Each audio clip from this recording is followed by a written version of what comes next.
Ես ամեն անգամ ասում եմ, բայց ուզում եմ կրկնել, որովհետև շատ կարևոր է այդ աշխատողին, որի աշխատավարձը գործատուն չի ձևակերպում, ինքը ուղղակի քայքայում է կյանքը այդ աշխատողի։ Ինչի, որովհետև այսօրվա իրականության մեջ այլևս մարդու սպառումը կախված է իր եկամուտի պատմությունից։ Այսինքն չձևակերպելով աշխատավարձ տալով կանխիկ, գործատուն աշխատողին զրկում է հիփոթեքից, զրկում է մեքենա գնելու հնարավորություն, նորմալ ապրելու հնարավորությունից։ Եվ այս իմաստով մեր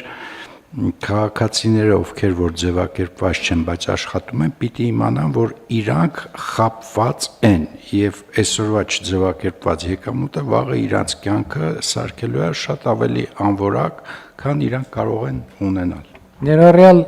կենսաթոշակային հիմնադրամներին վճարումներով, որովհետև կൂട്ടակային կենսաթոշակներում, այսինքն այդ հաշվարկված աշխատավարձից է, չէ՞, փոխանցումներ արվում եւ այնտեղ այդ են գումարներն են, որ թոշակի անցնելուց հետո մարդիկ արդեն կենսաթոշակի ձևով պետքա հետ ստանան։ Սրա մասին պետքա շատ խոսենք, որ մարդիկ իմանան, թե ինչի մասին է խոսքը,